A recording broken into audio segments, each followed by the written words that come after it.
नमस्कार, मैं खुशबू राय।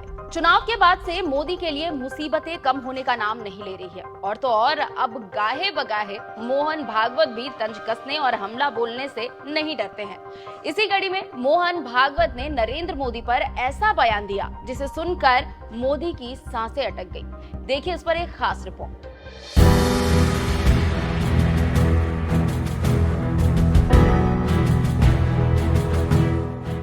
240 का लोकसभा में आंकड़ा क्या आया? बीजेपी में मोदी की हैसियत आधी से भी कम हो गई। ये हम नहीं, लोकसभा के बाद आए 6 बिल चीख चीख कर कह रहे हैं, क्योंकि विपक्ष ने ऐसा हमला किया कि मोदी सोच ही नहीं पा रहे हैं। ऐसे में अब मोहन भागवत भी तंज मारने से पीछे नहीं हट रहे। उसी को लेकर आरएसएस प्रमुख मोहन भागवत ने फिर इंसान के भगवान होने के भ्रम वाली बात कही है और नसीहत देते हुए कहा है कि किसी को खुद के ही भगवान होने का ऐलान नहीं करना चाहिए। कोई भगवान होगा या नहीं ये तो लोग तय करते हैं। तो आप समझ सकते हैं कि कैसे मोहन भागवत ने मोदी को जमीन पर पटका है।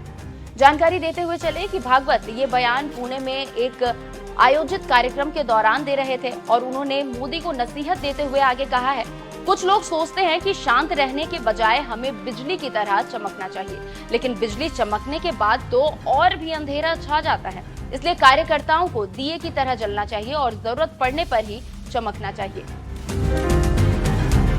तो आप समझ सकते हैं कि कैसे भगवान बनने की चाह में मोदी के दिए बयान की मोहन भागवत ने धज्जियां उड़ाकर रख दी। आपको जानकारी देते चले कि लोकसभा चुनाव के दौरान एक निजी चैनल से बात करते समय नरेंद्र मोदी ने कहा था कि कभी-कभी लगता है कि वो भगवान द्वारा भेजे गए हैं कि जाओ जनता की सेवा करो। इस बयान की बीजेपी के साथ ही साथ विपक्ष ने कड़ी आलोचना की थी और मजाक भी उड़ाया था। पुणे में मोहन भागवत के दिए बयान को राजनीतिक विशेषज्ञ अपने अपने नजरिए से देख रहे हैं और कह रहे हैं कि भागवत का गुस्सा मोदी पर ज्यादा बढ़ा है। अगर आप लोगों को याद हो तो संघ प्रमुख मोहन भागवत ने झारखंड के गुमला में भी भगवान वाले बयान की आलोचना की थी और कहा था कि मनुष्य अलौकिक बनना चाहता है, सुपरमैन बनना चाहता है, लेकिन वहां रुकता नहीं। उसको लगता है कि देव बनना चाहिए तो देवता बनना चाहता है, लेकिन देवता कहते हैं कि हमसे तो भगवान बड़ा है, तो भगवान बनना चाहता है।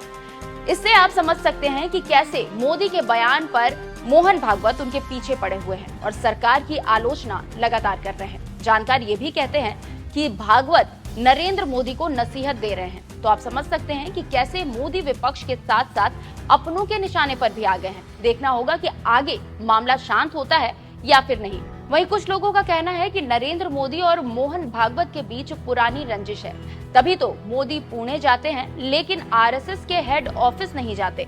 और तो और आज तक आरएसएस को लेकर मोदी ने सीधे बात तक नहीं की है। देखना होगा कि आगे क्या होता है और मामला शांत होता है या ऐसे ही बाण चलते रहते हैं। फिलहाल इस खास वीडियो में बस इतना ही और ऐसी वीडियो से जुड़े रहने के लिए हमारे चैनल को सब्सक्राइब जरूर कर ले। नमस्कार।